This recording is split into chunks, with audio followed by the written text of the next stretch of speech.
डालो।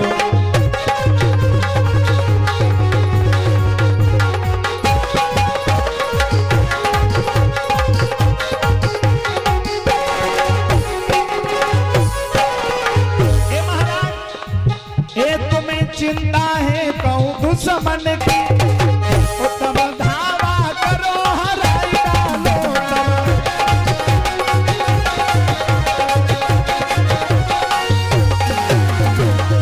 अरे धावा करो हराई डालो। अरे ऊपर से कोई रोग हो तब वैद्य से दवा कराए डालो।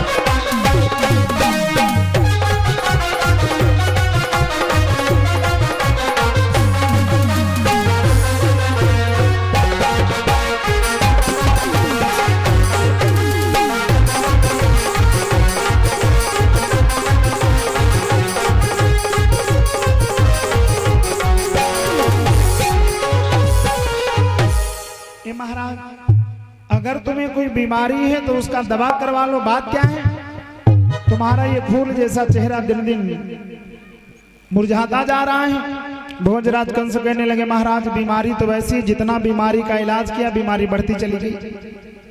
तुम्हें तो बताएं हमारा वो काल न जाने, जिन्होंने मारने के लिए गए लौट करके वापस नहीं है, किसी ने ये नहीं बताया हमारा काल काला है गोरा है कैसा।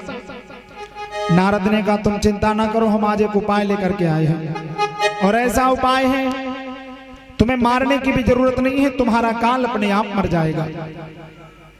नारद बाबा से कहा कौन सा उपाय लेकर के आए हो।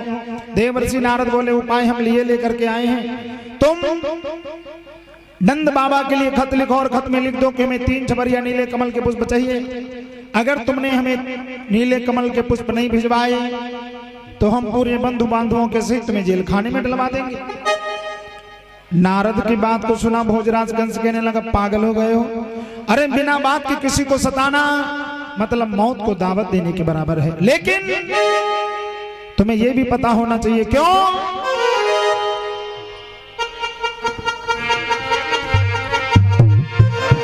बोले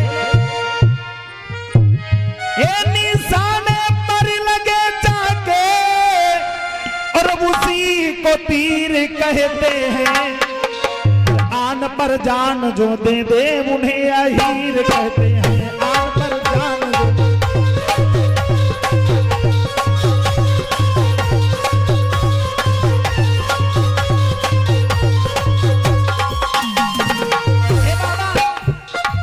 तुम्हें नहीं पता बेवजह किसी को सताना गलत है, लेकिन सुनो ए निशाने पर लगे जाके उसी को तीर कहते हैं, आन पर जान जो दे दे उन्हें अहीर कहते हैं। आन पर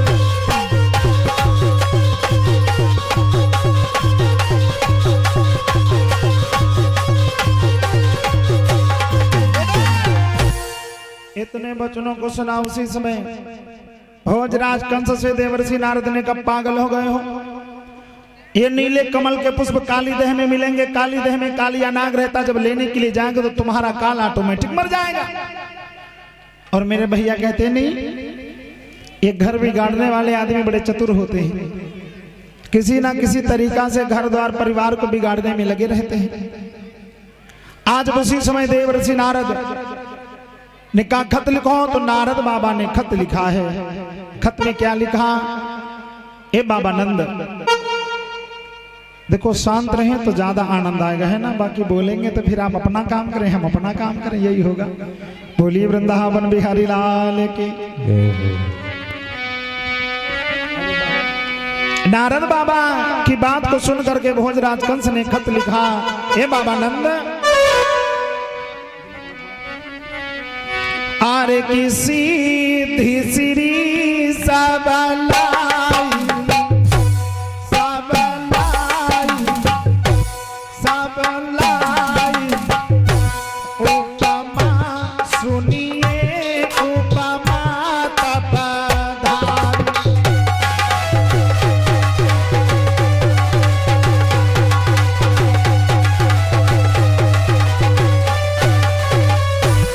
लिखा क्या लिखा ए बाबा नंद अरे नंद बाबा मेरी बात सुनो मेरी बात ए मेरी बात यो वृंदावन के बहनेरी बात।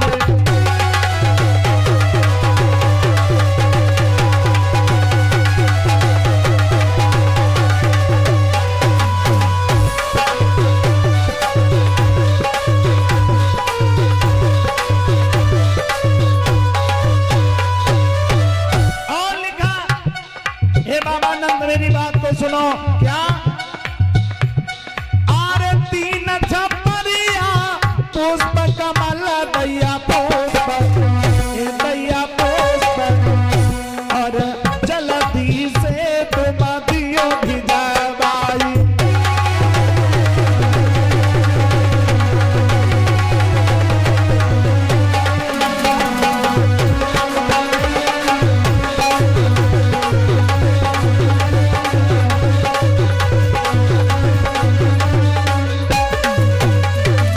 क्या किया आरे लिख के चिट्ठिया कंस राजने और नई पलकी चली है हवा।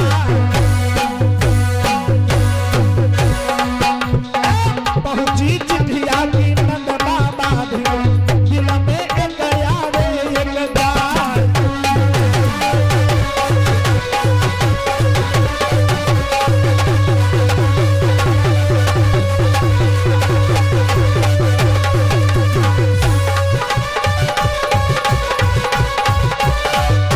लिखा अरे हो नहार सोहुई के मिटी है जो विधाता ने लिखी लीला।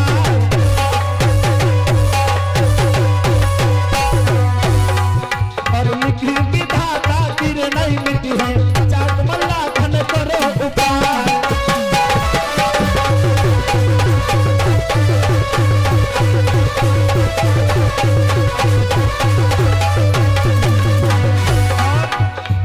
साथ ही साथ में अमरेश कुमार की नाम कहावे बाराबंकी जिला कहा।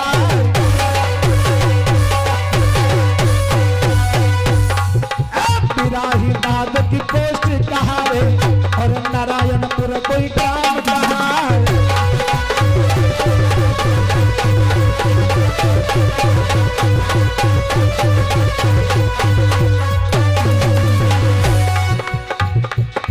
हरी जंगली माता को सुमिरत है दुर्गा लखिए लाज हमार। और बजे बधैया तेरे द्वारे पर और मैया पंजा धरे संभार।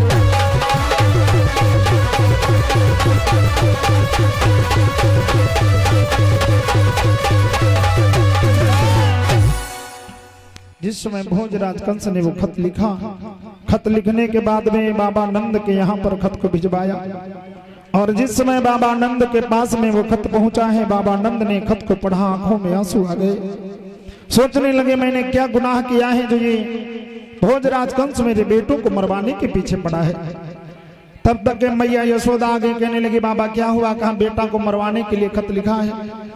अरे ये नीले कमल के पुष्प काली देह में मिलेंगे और काली देह में अगर कन्हैया जाएगा तो मर जाएगा। यशोदा क्या करूं, मैया रोने लगी।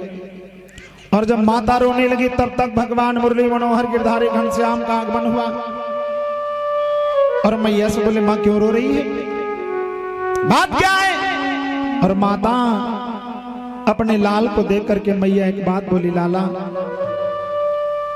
तुझे नहीं पता है हमारा काल हमारे सिर पर मंडरा रहा है। क्यों मंडरा रहा है? मैया बोली बेटा क्या बताऊं, तुम्हें नहीं पता है मामा ने खत भेजा है। क्या भेजा है? समझा करके बोली मैया लाला चिंता ना करके हो। माँ रो करके बोली बेटा, अरे कि मैया बोली खा ले बेटा, ओ अंतिम दिन माखन मिश्री का।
बेटा तुम्हें नहीं पता है, अरे ये खत आया है, उसने कहा अगर नीले कमल के पुष्प नहीं मिलेंगे तो जेल खाने में डाल देंगे।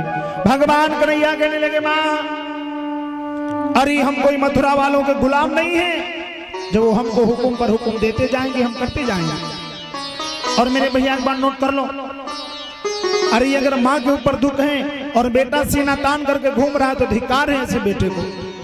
भगवान कन्हैया ने मैया और बाबा की जब बात को सुने, माँ की आंखों में आंसू देखा, भगवान की बिल्कुल आंखें लाल, क्रोध आ गया और भगवान ये भूल गए कि मैं अवतार लेकर के लीला करने आया हूँ। अरे मेरे भैया, भगवान ने क्रोधित होकर के अपनी माँ से कहा, माँ तुम्हें नहीं पता है हमारे और बलदाऊ भैया में ताकत कितनी कितनी ताकत है। भगवान कन्हैया समझा करके बोले, मैया सुनो ताकत कितनी है। भगवान ने समझा करके बोले, ए माँ कहा कि भैया हमारे घर ये कलाता तो वो सात को सबुर जाएगा, और मोहन के एक तमाचे में वो नीच न बचने पाएगा।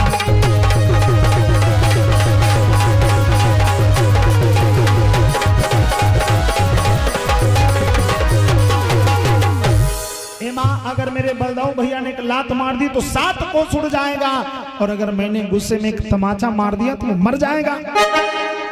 अच्छा भैया सोचो, छोट छोट लड़का अगर ये बात कहा है कि मार दिया तमाचा वो हुआ चले जाइए है, उनके मार दिया वो हुआ चले जाइए है, तो पप्पा क्या सोचिए भैया? सोचिए लुमडा हमका लगा सही कर गुस्सा आएगा तो ये माफ करो, छुपा रहे कैसे। भगवान से माने का लाला चुप हो जा, ऐसी कोई बात नहीं है बेटा। भगवान ने जैसे तैसे माखन मिश्री खाया। माखन मिश्री खाने के बाद में जब सुबह हुई तो मैया ने कहा, लाला सभी जगह जाना लेकिन दो जगह मत जाना, काली देह पर और बंसी बर्तन। भगवान ने इतने वचन सुने, कहा मैया नहीं जाऊंगा। और एक बात और बता दूं भैया, आदमी को जिस कार्य के लिए मना करो आदमी ना चाहते हुए वही काम करता है। कोई के बात बताओ या नहीं चुगली करो, घर यहाँ तो कोई चुगली करते नहीं, और गाँव के बात बता दे कहो। ए भैया, किसी से किसी की बात बताओ चुगली करो और उसके बाद में सिर्फ इतना कह दो, बहना ये बात तुम दूसरे से मत बताना। तो ऐसे चाहे भले ना बताती, लेकिन अगर यह बात कही तो दूसरे से न बताओ तो वह बात जरूर बताइए। क्यों? क्योंकि बिना बताए अब चैन कहाँ है। भगवान गए हैं, सुबह हुई, ग्वाल बालों के साथ में कहने लगे, भैया एक काम करो क्या करना है? कहा चलो खेल खेलने चलते हैं। कहाँ पर? चल दिए काली दह की तरफ। और भगवान जब पास में पहुंचे, ग्वाल बालों ने कहा भैया यहाँ खेलना अनुचित है, अगर हम आप यहाँ खेलेंगे तो किसी की गाय इस काली दह में चली जाएगी। भगवान कन्हैया ने कहा वो मेरी जिम्मेदारी, अगर जाएगी नहीं मैं हाथ लाऊंगा। धीरे धीरे बात बढ़ गई, का खेल प्रारंभ हो जाए। कौन सा खेल खेला जाए? तो कोई कुछ बता रहा है, कोई कुछ बता रहा है, कोई कुछ बता रहा है। तब तक दामा नाम के ग्वाले ने अपनी जेब में हाथ डाली और एक गेंद निकाली। कहा भैया आज हम आप गेंद का खेल करेंगे। क्यों? समझा करके बोला दामा, ये भैया सुनो,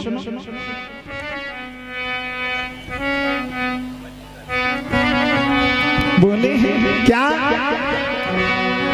अरे कि मेरी मम्मी ने गेंद बनाई है, चलो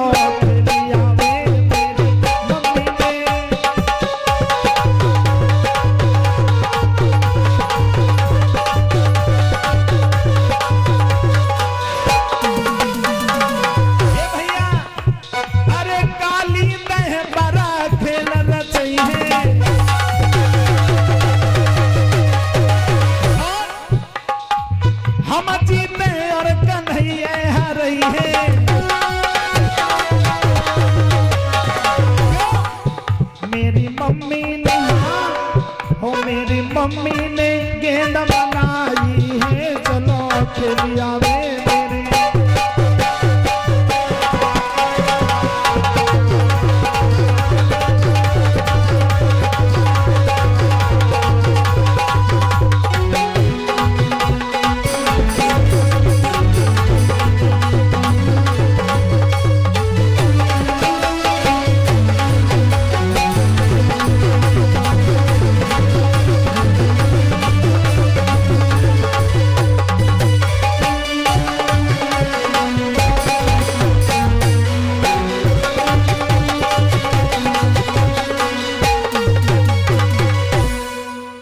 कहने लगे देखो चलो खेल करेंगे। ए मेरे भैया अब खेल प्रारंभ हुआ।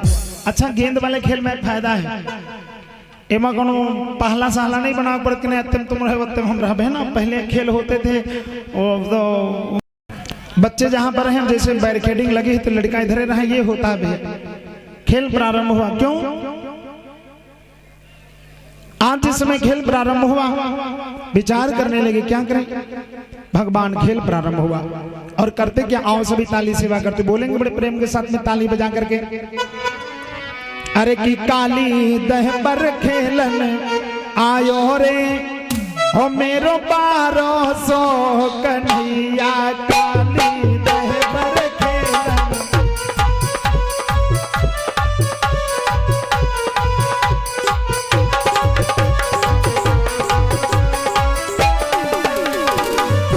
क्यों? अरे 1200 कन्हैया मेरो छोटो सो कन्हैया, काली दह पर खेलन आयो रे मेरो 1200 सवरिया, काली।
वृंदावन बिहारी लाल की। मेरे भैया भगवान ने खेल प्रारंभ कर दिया, खेल शुरू हो गया।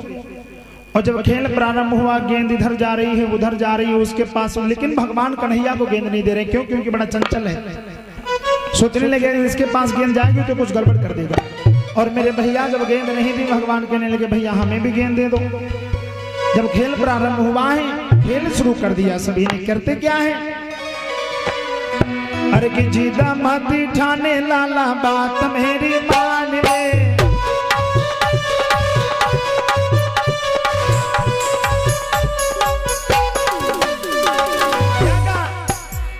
अरे जिदा मत ठाने लाला बात मेरी मान ले, कहा तेरी गेंद को हाथ में निकाल ले।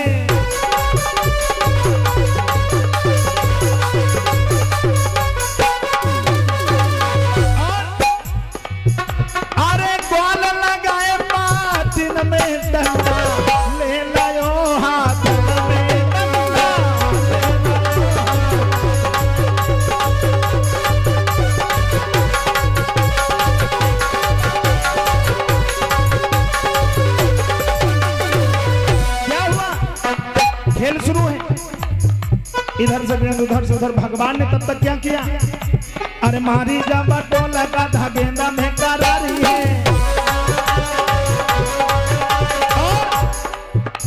अरे गेंद तेरे पीछे पीछे भागो मनसुखहारी है। क्या हुआ, पसीना आई गयो सब तना में दंगा, ले लो रे हाथ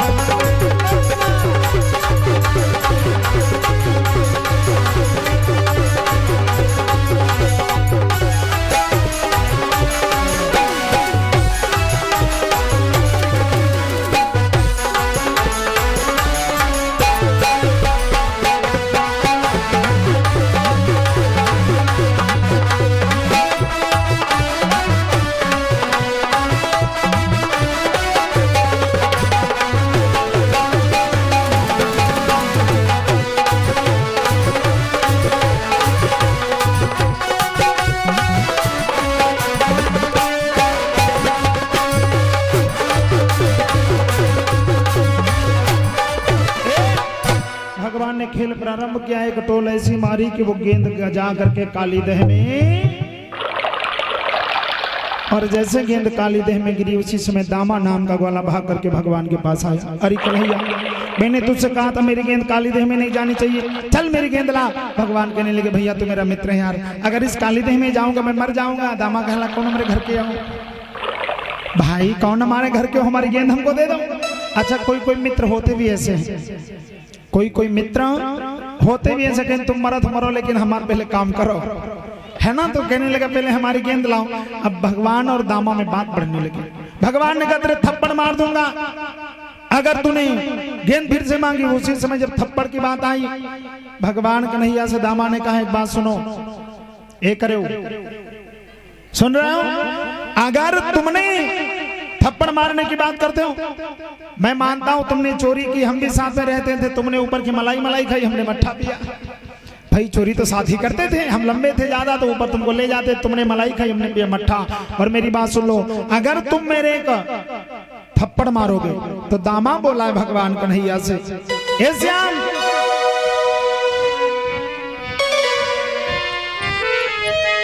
एक दधी माखन तुमने खायो है, ओ तब छाछ हमें भी मिलती है। अगर एक तमाचा मारोगे तब लाठी मेरी हिलती है।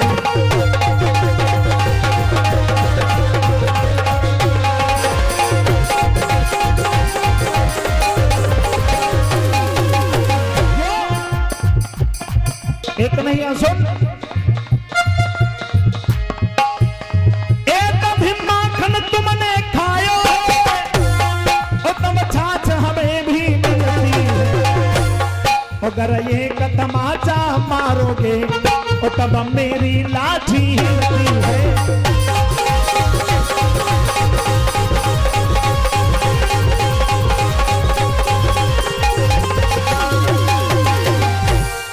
दामा ने कहा अगर तुम्हें तमाचा लाठी रखी लंबी लंबी, सोच लो ए भैया अयो लाठी एक ऐसा हथियार है, कोई लाइसेंस नहीं बनवावे, मतलब भर एक लंबी लाठी हुई तो यहाँ दो चार जने तुम्हारे लगे यही है ना, जल्दी यही है।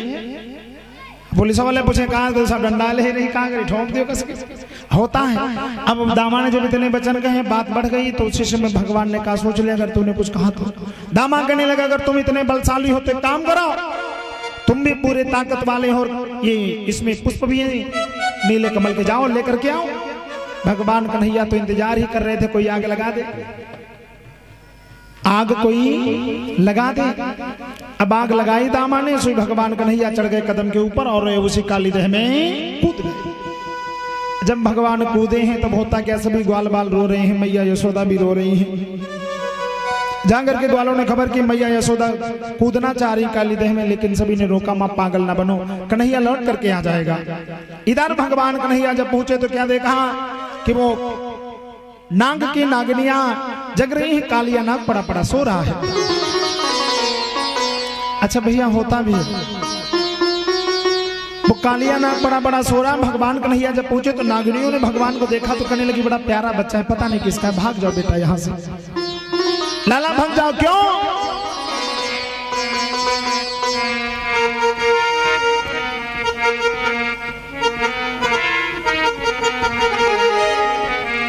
भगवान ने कहा अपने पति को जगा दो। नागिनियां कहने लगी देखो ऐसे नहीं जगा सकती। क्यों? तो नागिनियां अपने श्याम से बोली कन्हैया, अरे कि मेरे पति को जगाना है, बताए। अरे कि मेरे पति को जगाना है, हो जरा देर लगेगी, हो मेरे पति को जगाना है, जरा देर लगेगी।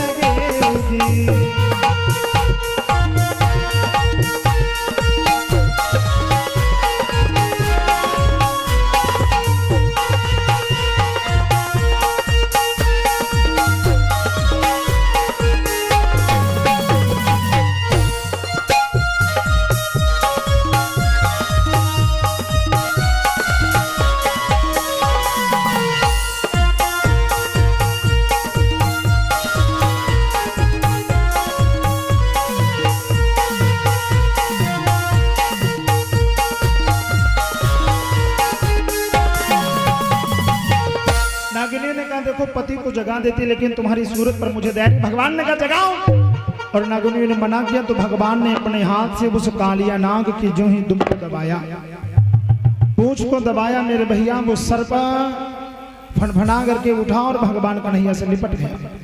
उसने तो ये सोचा कि कोई मेरा शिकार है जिसमें मैं लिपट रहा हूं, लेकिन जब वो लिपटा तो भगवान कन्हैया ने अपने शरीर को बढ़ाया, और जैसे शरीर को बढ़ाया चर्र चर्र की आवाज और कालिया नाग के मुंह से निकली। देवियां चरणों में गिर पड़ी, बोली नाथ माफ कर दो मेरे पति को, बहुत बड़ी गलती हो गई, समझ नहीं पाए आपको। भगवान ने कहा क्यों? अभी तो बड़ी बड़ी बातें कर रही थी, मेरे पति को ना जगाओ, डस लेगा, ये कर देगा, अब क्या हुआ? देवियों ने कहा नाथ हम आपको समझ नहीं पाए, माफ कर दो। भगवान ने कहा एक काम करो, मेरे मित्र की गेंद ले आओ और 3 छपरिया नीले कमल के पुष्प ले आओ। लेकर के आ गई। भगवान ने कालिया नाग को नाथा उसके फन के ऊपर खड़े होकर के बंसी को बजाने लगी। भगवान की बंसी जब बजी, बंसी बजती चली जा रही है, और भगवान ने कहा कालीनाथ से काम करो, तुम यहां से चले जाओ। कहने लगा प्रभु जाएंगे तो जाएं कहां? कहा हम इसको छोड़ करके जाओ, तो कहने लगा प्रभु हमें गरुड़ जी खा जाएंगे। भगवान ने कहा तुम चिंता ना करो, तुम्हारे सर के ऊपर ये जो हमारे निशान है चरण के, इसलिए तुम्हें गरुड़ नहीं खाएंगे। कहने लगा प्रभु हम गरुड़ के भय से तो यहां रह रहे हैं। मैंने बताया था पिछले साल, शायद याद भी हो कुछ लोगों को, ये जो कालिया नाग था ये कहां का रहने वाला था भैया? एक कालिया नाग रमणक द्वीप का रहने वाला था, और गरुड़ जी के भय से भागा भागा घूम रहा है। क्यों? क्योंकि गरुड़ जी करते क्या हैं? एक बार गरुड़ जी की माता है जिनका नाम है विनिता, और सर्पों की माता है जिनका नाम है कद्रू। एक बार दोनों माताओं में किसी बात को लेकर के शर्त रखी गई कि अगर ये कार्य ऐसा हुआ तो ये होगा, वो कार्य ऐसा हुआ तो वो हुआ। तो शर्त कौन सी थी? तो माता जो विनिता थी उन्होंने कहा कि जो सूर्य भगवान के घोड़े हैं बिल्कुल सफेद रंग के हैं, और जो कद्रू थी उसने कहा सूर्य भगवान के जो घोड़े हैं वो काले रंग के हैं। अब दोनों में बातें छिड़ गई। ए मेरे भैया लड़ाई के हाथ को जर हुआ, नीके सुखे तुम बैठो, वो तुम्हारे बगल तुम उनके चुटकी काटा, वो तुम्हारे काटा, तुम्हारे घोसा मारे तुम उनके घोसा मारा, और हफ्ता डंडा लाठी, यही तो होता है। तो कद्रू ने विनीता से, विनीता ने कद्रू से, दोनों ने कहा अगर सूर्य भगवान के घोड़े सफेद निकले कहा तो मैं तुम्हारी दासी बन जाऊंगी, कद्रू ने कहा। और कद्रू ने कहा अगर सूर्य के घोड़े काले निकले तो विनीता ने कहा मैं तुम्हारी दासी बन जाऊंगा। अब इसमें आपको एक प्रसंग मिलेगा कि सांपों के दो जीभें क्यों होती हैं। अच्छा दादा, सांप के दो जीभें होती कि नहीं? अंदर से तो एक होती है लेकिन बीच से फटी होती। जीभ क्यों फटी, ये पावन चर्चा सुनेंगे आप। तो हुआ क्या, कद्रू और विनीता दोनों, अब कद्रू ने जो सर्प थे ना, सर्पों से कहा बेटा मैंने शर्त लगा ली है। किससे? विनीता से। बोली है माता ए लाला, और मैंने शर्त क्या लगाई, ये लगाया कि सूर्य भगवान के घोड़े काले हैं। सर्पों ने कहा मां पागल हो गई, सूर्य भगवान के घोड़े सफेद हैं। बच्चों से कहा बेटा अब मेरी लाज बचाना तुम्हारा काम है। इतने वचनों को जब सुना तो उसी समय जितने सर्प थे वो सभी सर्प, जब सूर्य भगवान का घोड़ा सुबह निकला तो सभी सर्प वहां से जाकर के सूर्य भगवान के घोड़ों के चिपट गए। तो दादा सांप सब काले काले थे, तो जब निकले तो सपवा सब करिया करिया चपके रहे, तो घोड़ा भी काले काले दिखाई पड़े। तो अब जो विनीता थी वो कद्रू की दासी बन गई, और जब विनीता कद्रू की दासी बन गई, धीरे धीरे समय व्यतीत होने लगा, दासी भाव से रहने लगी। एक दिन गरुड़ जी अपनी मौसी कद्रू के पास में गई। क्या बोले, ए मौसी एक काम करो, अरे की मौसी से वचन सुनायो है और दिल की बात बतायो है रे।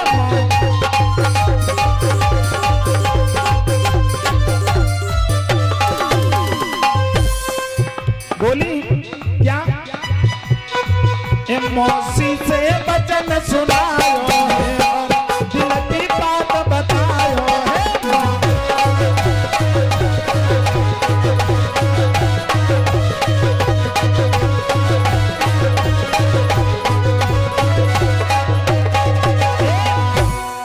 अपनी मौसी के पास में गए, कहने लगे मौसी मेरी माँ दासी क्यों बन गई? तो कद्रू ने तो कुछ नहीं बताया, तो अपनी माँ के पास में गई, पूरी बात बताई। बेटा ऐसी ऐसी बात, मैंने उनसे शर्त लगा दी कि सूर्य भगवान के घोड़े सफेद है। उसने कहा काले, तो घोड़े काले थे। गरुड़ ने कहा नहीं माँ घोड़े तो सफेद है। क्यों? गरुड़ के छोटे भाई अरुण है जो भगवान का वाहन चलाते सूर्य भगवान का। अब विचार करने लगे अब क्या करें? तो ये गरुड़ जी क्या करते, जितने सांप हैं सभी सांपों को खाना शुरू कर दिया। चला धीरे धीरे इनका सबका खत्म करो, इन्होंने हमारी माता के साथ में धोखा किया। और जब खाने लगे तो एक दिन कद्रू ने कहा बेटा अरे क्या दुनिया में कोई ऐसा भी भाई होता जो अपने भाई को खाता है? तो गरुड़ बोले क्या दुनिया में कोई ऐसी बहन होती जो अपनी बहन को दासी बनाती? तो बेचारी अब चुप हो गई।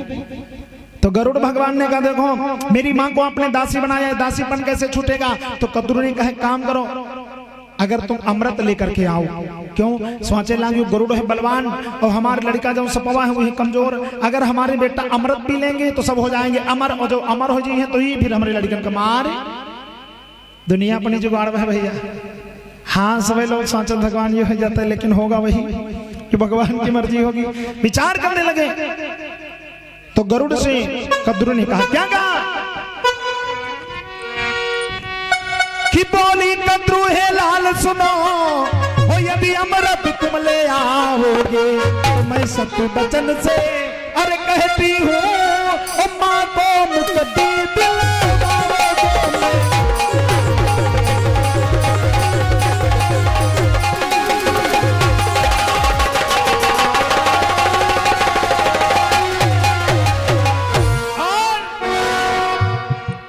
कि अमृत घर पा जाऊंगी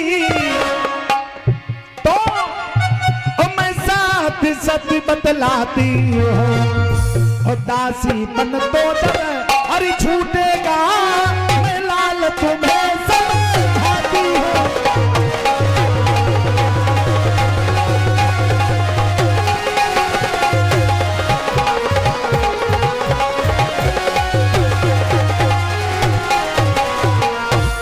अगर अमृत ला करके हमें दे दोगे तो फिर हम तुम्हारी माँ को आजाद कर देंगे।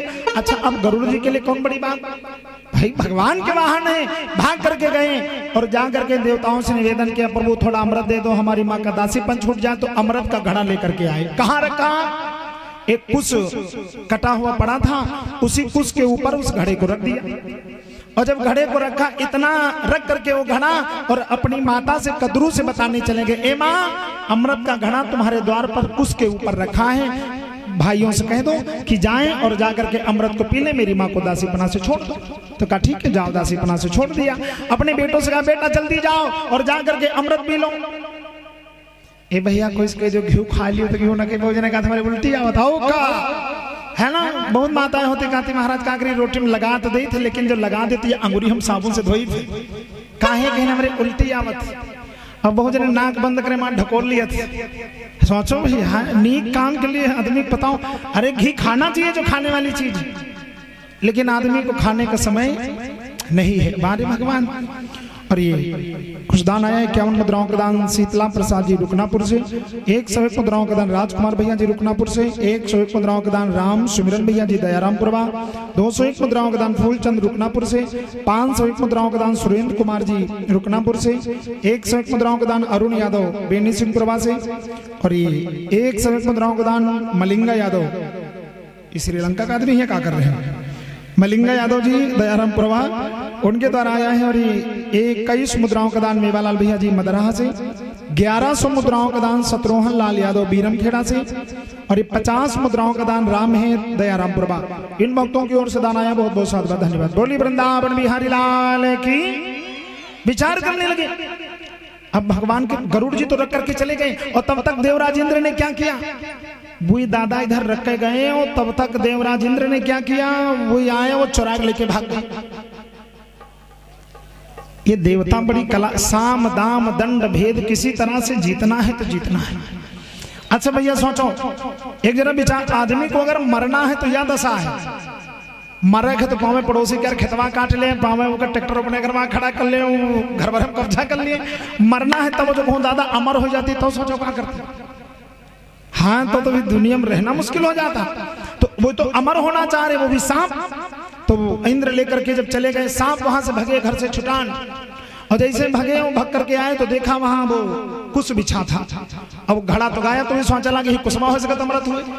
अच्छा, कुश दादा ऐसी चीज है, उसमें नहीं होता, बहुत कांटा से होते हैं, तो सर्प जल्दी जल्दी उसको चाटने लगे, और जब चाटने लगे तो पुराणों में ये प्रमाण आता है भगवान की कृपा से, तभी से सर्प एक थे, लेकिन जब चाटा है तो उनकी जीभ फट गई, तब से सर्पों की 2 जीभ हो गई। बोलिए वृंदावन बिहारी लाल की जय, भागवत भगवान की जय। किसी को शंका हो तो पुस्तक का नाम बता दो, श्रीमद देवी भागवत, श्रीमद देवी भागवत पुस्तक उठा करके पढ़ लेना, ये पूरा प्रमाण आपको मिल जाएगा। कथा बड़ी लंबी, समय बड़ा कम है, इसलिए मैंने अति संक्षेप में बताया।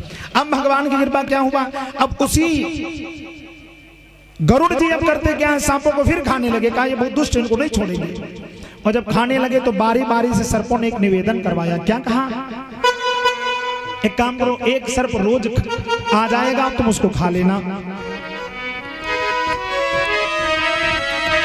सोच रहे हैं, अरे कि सर्प करें विचार, कैसे बचेंगे। अरे कि सर्प करें विचार, कैसे प्राण की बची है। सर्प करें विचार, कैसे प्राण की बची है।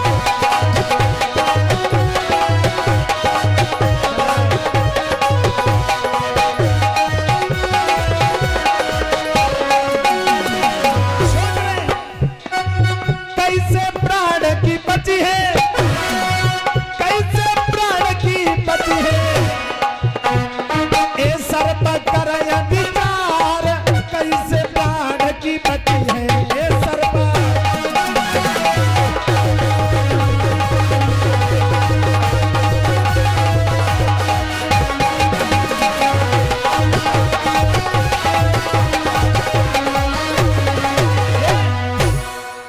सपवाए ठौरी बैठ कहला भैया ये बताओ जानू कैसे बची, क्योंकि कहा जान बचा तो लाखों पाए, उसके बुद्धू घर का है।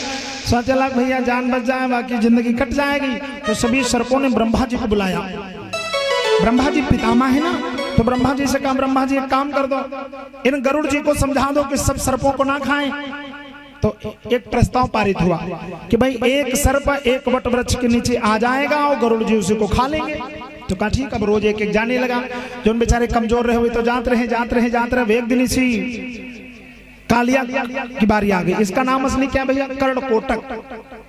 अब इस कर्णकोटक की जब बारी आ गई, ये बलवान है और जाने के नंबर और अलग हम न जाए हो तो देखा जाए। भाई कहते हैं हमेशा इतिहास टकराने वालों का लिखा जाता, तलवे चाटने वालों का नहीं। कर्णकोटक कहने लगा मर जाएंगे तो शान से मरेंगे, लेकिन ऐसे नहीं मरेंगे, अब नहीं जाएंगे। और गरुड़ जी जब गए वहां देखा भोजन नहीं मिला तो सीधे कर्णकोटक के घर पहुंच गए। और जब घर पर गए तो दोनों में युद्ध होने लगा। और भगवान की कृपा जब युद्ध होने लगा, हुआ क्या? अरे कि धीरे धीरे हुआ ना से चली भाई सुन भैया मेरे, सुन दादा मेरे, कोई द्वार पहुंची गए आई जी।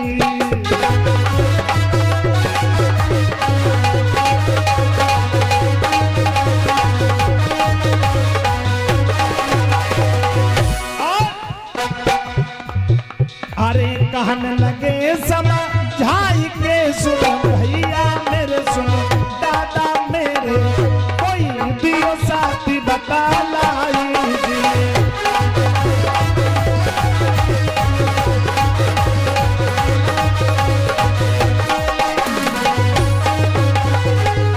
कहने लगे भैया तुम क्यों नहीं गए जब तुम्हारी बारी थी? कर्णकोटक कहला जय का कोनो दोबर पात्र हमसे युद्ध कर लो न मन हो तो।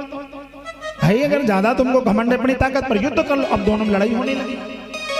और जब युद्ध होने लगा, कर्णकोटक भी ताकत वाला, गरुड़ जी भैया भगवान के वाहन। अरे दादा सोचो, जे के ऊपर सीधे प्रधानमंत्री घात हो का कोई दबी।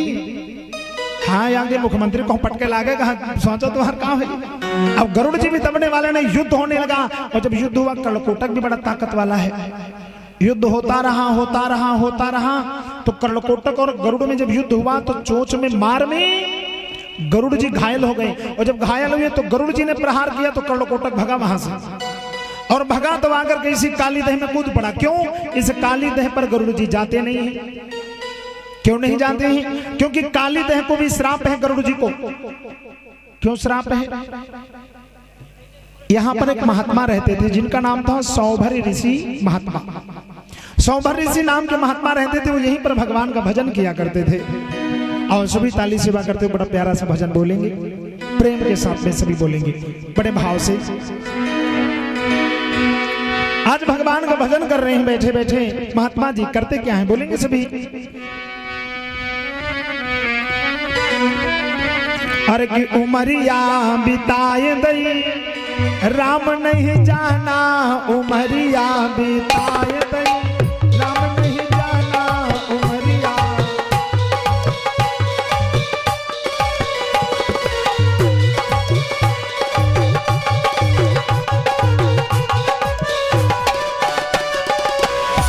अरे राम नहीं जाना, सिया राम नहीं जाना, राम नहीं।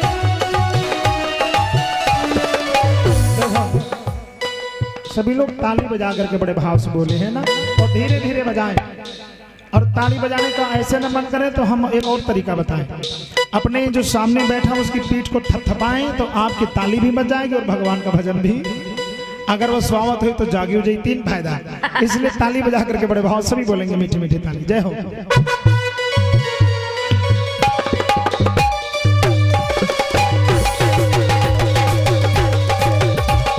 छूची हुआ क्या? अरे तुरंत गिरी अंजल में जाई और देखी के दशहरी सी गए।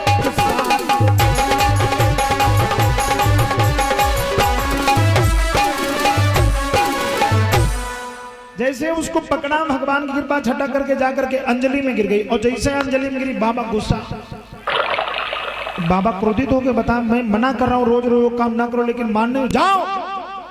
एक गरुड़ मैं तुम्हें श्राप देता हूं, आज के बाद अगर इस दह पर आओगे तो तुम्हारे शरीर के खंड खंड हो जाएंगे, तुम्हारी मौत हो जाएगी। और दादा जब इतने वचनों को सुना तो गरुड़ जी सोचा लाख जान है तो जहान है। अरे यहाँ तलव मछली न खाम तो मर न जा, हम यहाँ आएंगे नहीं। इसलिए मौत के डर से गरुड़ जी वहां पर नहीं जा रहे। और दादा मरना बड़ा विचित्र है। मरना कोई नहीं चाहता, चाहे बुढ़वा हो चाहे जवान। 80 साल के हो प्राण जात हो तो दादा मरी हो कहा मरबे न भैया जी भाई। मरना कोई नहीं। गरुड़ जी ने क्या किया, छोड़ दिया। इसीलिए गरुड़ जी के भय से काली देह में वो कालिया नाग रहने लगा। बोलिए वृंदावन बिहारी लाल की। आज भगवान ने उस कालिया नाग को वहां से निकाला और कालिया नाग के फन पर बैठ करके ऊपर आई। मैया यशोदा ग्वाल बालों ने भगवान को देखा, बड़े प्रसन्न हुए, सभी जय जयकार करने लगे। बोलिए कृष्ण कन्हैया लाल की, भागवत भगवान की। आज जब धीरे धीरे ये खेल मैया यशोदा से भी बड़े खुश हुए तो दामा नाम का ग्वाला बोला, भैया तुम्हें नहीं पता है, ये जो मैंने घूसा मारे हैं अपनी छाती में, उन्हीं घूसों के डर से कालिया नाग ऊपर छोड़ने आया। सभी हंसने लगे। मैया यशोदा ने कहा, लाला आज के बाद तो खेल नहीं करेगा। क्यों? तो बता, मेरे एक ही बेटा था, अगर चला जाता तो क्या होता, जीवन बेकार हो जाता। और मेरे भैया सत्य बात भी है, माता अगर है और माँ के कोई बेटा नहीं तो जीवन बेकार है। क्यों? संतों ने बड़ा प्यारा स्वभाव कहा, प्रत्येक चीज में आवश्यकता है। संतों ने बड़ा प्यारा स्वभाव समझाया। क्या कहा है, आइए बताया जाता। संतों ने क्या कहा,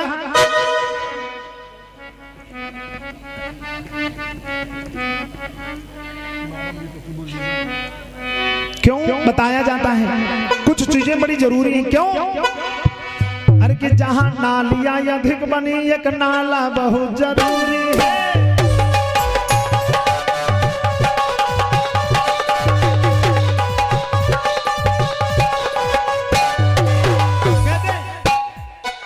जहां नालियां अधिक बनी,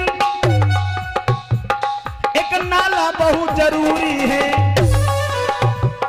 और मजदूरों की बस्ती में एक नाला बहुत जरूरी है।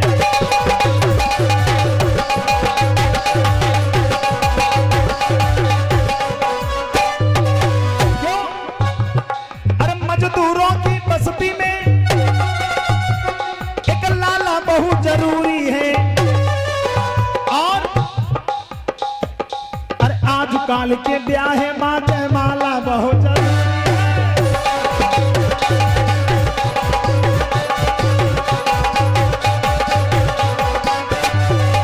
भैया आज काल अगर ब्याह हुए और ब्याह में जब तक जयमाला ना करो तो जाने नहीं पड़त के कुछ हो। इसलिए कहते हैं क्या, अरे आज काल के ब्याह माँ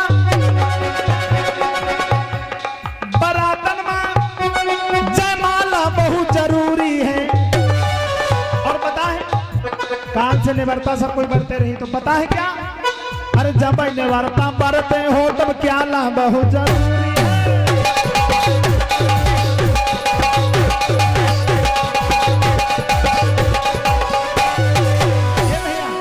अच्छा बरते वाले को बता दे, कुछ जने बरते रहा तो बाहर बरते हैं, कुछ जने बरते रहा तो संझे जुगाड़ करत। कल गैया माँ कल बरते रहा तो गैया को दूध दे दूधा सुबेर भवा तो बढ़िया हपक के लीटर खाड़ दूध पीन, ओके बाद दर्जन खाड़ क्याला खाइन, क्याला खाए बाद दोपहर तक फिर पेट ऐसे वैसी ट्रेन कहला हम कहला भूख फैला के। तब माँ कहला कि भैया काम करो, आलू खोदे गए घर में धरे तो कहला को बालो आलू खा ली, 2 किलो आलू खाई ची। संजय फिर थोड़ा भूखान तो कहला बप्पा बाजार जा तनिक से खीरा गाजर ले आए। तब लेके आया खीरा खाइन गाजर का। अरे बरते कहाँ दिन भर में तो तुम, अरे ऐसे कबो नहीं खाना जाता बर्तन, इसलिए कहा जाता। अरे जब निवर्ता बरते हो तो अरे क्या ला बहुत जरूरी है। अरे साइकिल चाहे जैसी हो तो ताला बहुत जरूरी है।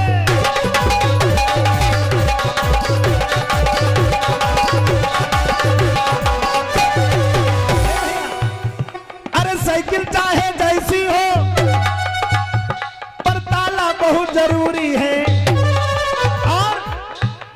ससुराल मसाली हो न हो एक साला बहुत जरूरी है।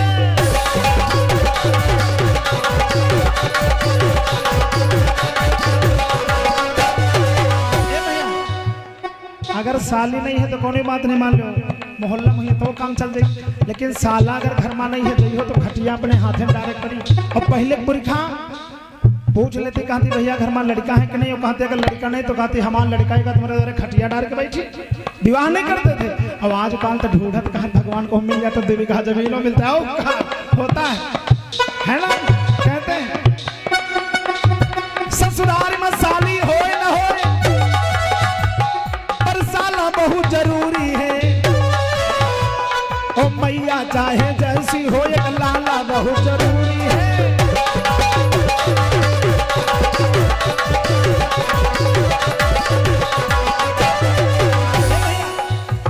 अरे मैया चाहे जैसी हो,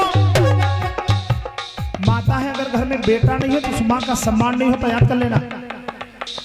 अरे माता चाहे जैसी हो एक लाला बहुत जरूरी है। अरे जब लड़कवा ख्याल है कबड्डी डाला,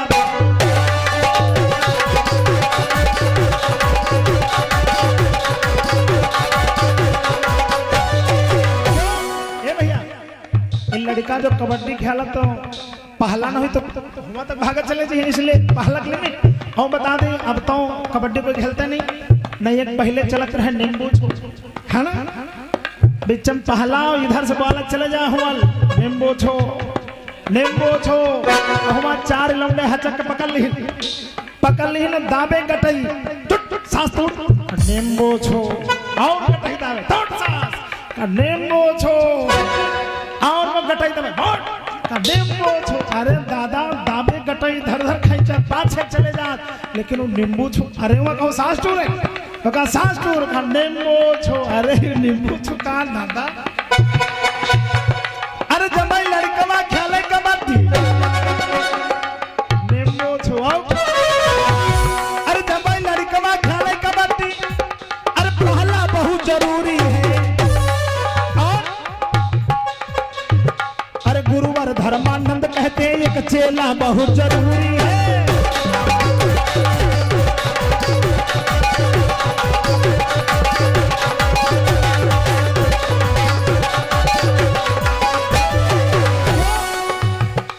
गुरुवर धर्मानंद कहते क्यों एक चेला बहुत जरूरी है। और मजदूरों की बस्ती में एक लाला बहुत जरूरी है।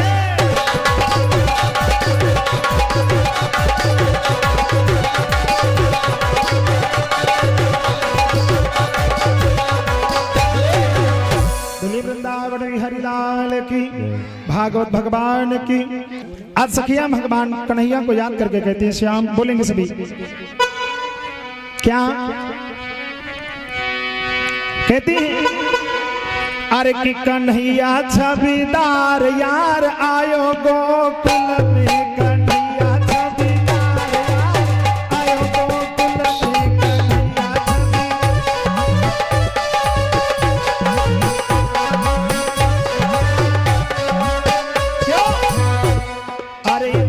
गोकुल में गैया बहुत है, गोकुल में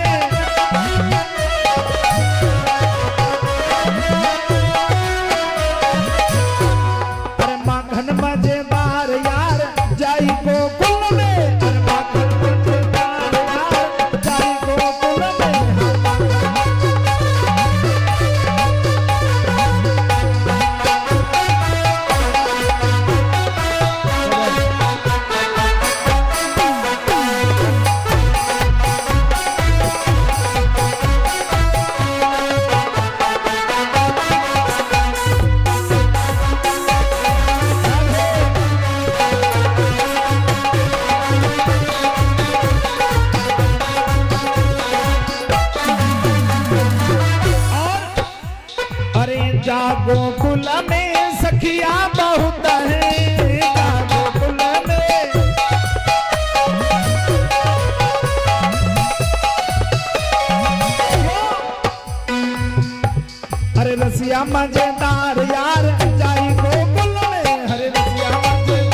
की, भागवत भगवान की। इस तरह से भगवान ने पावन काली दहन लीला की। भगवान की और लीलाएं बढ़ी तो भगवान ने ये पावन बच्चों के साथ में खेल करना बंद कर दिया है। भैया ने जब बहुत कहा, धीरे धीरे समय व्यतीत होता है। बताया जाता है एक दिन भगवान मुरली मनोहर गिरधारी घनश्याम अपने पावन नगर में घूम रहे हैं। अच्छा, घूम रहे हैं तो देखा कि प्रत्येक गांव घर में कुछ पकवान बन रहे हैं। अच्छा दादा और बता दें, पहले के जमाने जब किसी के घर में पकवान पूरी कुछ बनता था तो पूरा मोहल्ला महक जाता था। अगर कोई घर में कढ़ैया चढ़ जाते तो मोहल्ला वाले जान जाते, कहते क्या हाल हो तुम्हारे घर में कचौरी बन रही, कहा है ना, होता नहीं था। और ये माताएं अपने लड़कन से कहती बताओ ना कौन, उसने सोच लो काट दिया, काहे कहते मोहल्ला भर खा लिया तुमका बच्ची का, होता नहीं, ऐसा होता था। लेकिन अब तो दादा जब उन्हें कमरम खाना बने, हाँ कहूँ पकौड़ी बने लगा तो कमरम कहाँ बैठ गई हो, भागक पर ये तो बैठ गए तो फिर पकौड़ी खान पई हो। अब वो स्वाद पता नहीं सब कहाँ चला गया।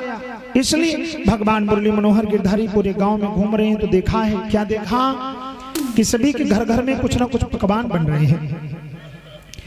बाबा नंद के पास में जाकर के बोले, बाबा आज कौन सा त्योहार है? मैया से पूछा, मैया भी पकवान बना रही? तो बाबा नंद ने कहा लाला कि मैया तो चुप ही रही। बोले बाबा नंद क्या तुमको है पता नहीं बेटा यादव चंद, कहा तुम्हें पता नहीं है? आज गोवर्धन भगवान का श्री इंद्र देव का पूजन हम लोग करते हैं। क्यों करते हो? का वो जल वृष्टि करवाते हैं जिनसे घास उपजती। का बाबा पागल हो गए हो? अरे कोई ये इंद्र भगवान नहीं, अरे ये तो इसे पद मिल गया है, इसने यज्ञ किए इसलिए आप भेड़ की चाल चले जा रहे हो, आपको नहीं पता है। तो बाबा ने कहा बेटा ये आज नहीं आदि से हमारे यहाँ पूजन चलाया इसलिए हम सभी करते हैं। तो भगवान बोले बाबा क्या हमारे पूर्वज गलत थे तो हम भी गलत ही रहेंगे, हमें सुधरना नहीं चाहिए? तो भगवान कन्हैया अपने बाबा को समझा करके बोले बाबा ये दुनिया बड़ी बेढंगी है। क्यों? कोई ढंग का काम नहीं करती, कैसी बेढंगी है? भगवान कन्हैया समझा करके बाबा से बोले ए बाबा है जब बेढंगी दुनिया भूलई भूलैया में भूलानी है जब बेढंगी।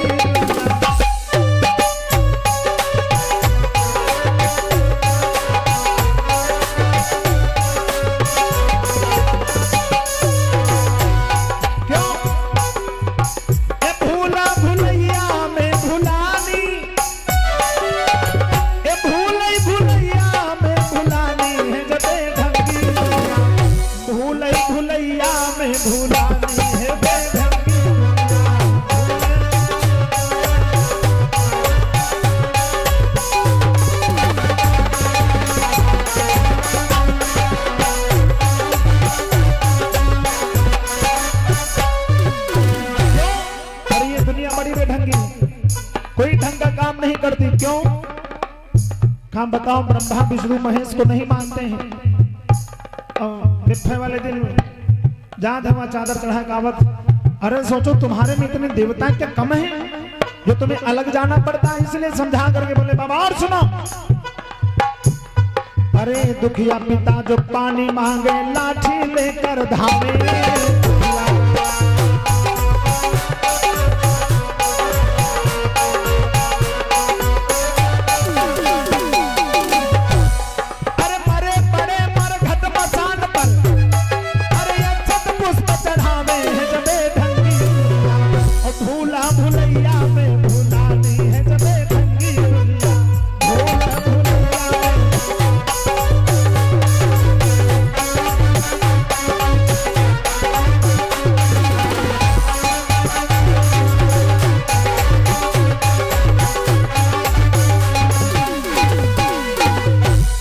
समझा करके कहने लगे बाबा ये दुनिया बड़ी बेढंगी। अरे बाप जब तक जीवित रहता अगर प्यासा है कहूँ भैया से कहते भैया पानी, तो भैया का पी ले, परे होगा पानी नहीं पी वाले।